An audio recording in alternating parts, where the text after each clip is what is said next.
आप सभी देशवासियों को महेंद्र आचार्य का सादर प्रणाम है। अपने इस यूट्यूब चैनल राष्ट्र रक्षा सेवा दल और राष्ट्र रक्षा सेवा दल संगठन की तरफ से मैं आप सभी इस देश के हर नागरिक को, भाई बहनों को सादर प्रणाम करता हूं, हार्दिक अभिनंदन और वंदन करता हूं। मेरे साथियों, 16 तारीख को दिल्ली के अंदर जो धर्म संसद साधु संतों के आह्वान पर लोगों को निमंत्रण दिया जा रहा है, बुलावा भेजा जा रहा है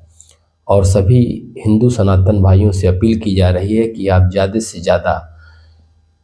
इस धर्म संसद के कार्यक्रम में राष्ट्र की रक्षा के लिए, मानवता की रक्षा के लिए, समाज की रक्षा के लिए, धर्म की रक्षा के लिए जो सनातन बोर्ड की मांग संतों द्वारा रखी जा रही है, इसमें आप लोग भारी से भारी संख्या में भाग लें और धर्म की स्थापना के लिए इस कार्यक्रम में हिंदुस्तान के हर एक नागरिक को, जो अपने आप को हिंदुस्तान का नागरिक और भारत से प्रेम करता है, हिंदुस्तान से प्रेम करता है, अपने राष्ट्र से प्रेम करता है, उस व्यक्ति को इस कार्यक्रम में हर हाल में अनिवार्य पहुंचना आवश्यक समझना चाहिए और ज़रूरी भी है। मैं सभी हिंदू सनातन भाइयों से अनुरोध करूंगा कि आप देश विदेश जो भी आपके परिचय के लोग हैं, परिचित लोग हैं और जो लोग आप लोगों से जुड़े हुए हैं, सभी संगठन से भी ये अपील है और जो भी आपके देश विदेश, गांव, ब्लॉक, तहसील, ज़िला, जहां भी आपके जो लोग संपर्क में हैं, उन सभी लोगों को गांव-गांव तक प्रेरित करके इस धर्म संसद के कार्यक्रम में पहुंचने का अनुरोध करिए।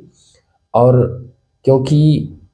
ये जो धर्म संसद होने जा रहा है, ये मानवता के कल्याण के लिए है, हिंदू सनातन भाइयों के कल्याण के लिए है। इस पर आप आंखें मूंद नहीं सकते हैं, इस पर आप गौर करके इस पर इसमें ज़्यादा से ज़्यादा संख्या में भाग लें। और क्योंकि आप लोग जानते हैं कि हिंदुस्तान में जो वक्फ बोर्ड ये पिछली सरकार द्वारा संशोधन करके एक निर्माण कर दिया गया था वक्फ बोर्ड का, जिसके पास पाकिस्तान का जितना क्षेत्रफल है उससे भी बड़ा भारत में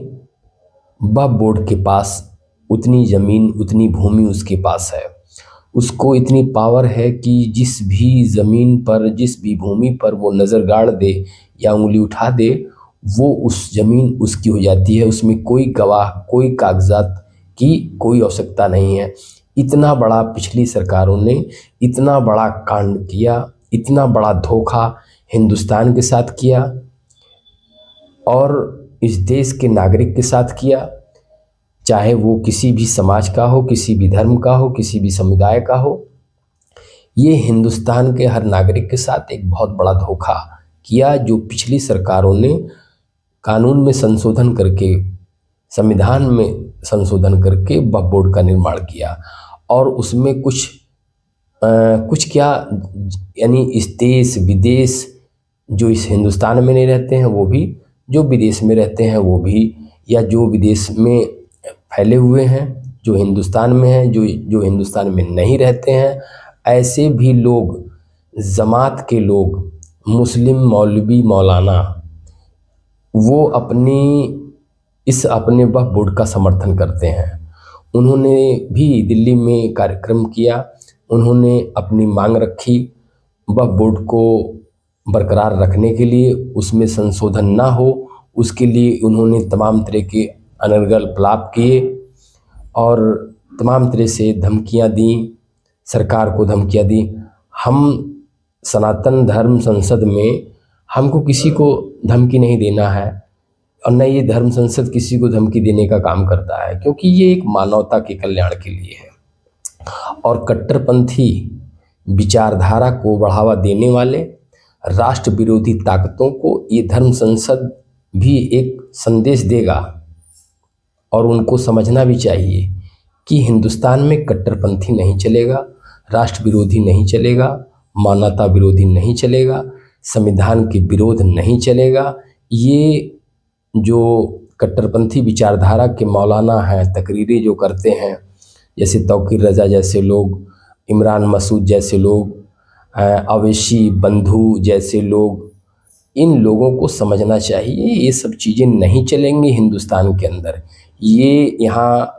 सभी धर्म, सभी लोगों का हिंदुस्तान है और हिंदू सनातन धर्म के लोग यहाँ निवास करते हैं। हिंदुस्तान की संस्कृति हिंदू सनातन संस्कृति है जो मानवता से प्रेम करने का लोगों के अंदर भावना उत्पन्न करती है, राष्ट्र के प्रति प्रेम जगाने का काम करती है। ये एक बहुत बड़ी धर्म संसद होने जा रही है। राष्ट्र रक्षा सेवा दल भी इस धर्म संसद को समर्थन करता है और उस कार्यक्रम में ज़्यादा से ज़्यादा लोगों को प्रयास करने के लिए अपील करेगा और कर रहा है। आप सभी लोग इसमें ज़्यादा से ज़्यादा इसमें भाग लीजिए। मैं आप सभी देशवासियों से यही अपनी बात कहते हुए समाप्त करता हूँ। जय हिंद, वंदे मातरम।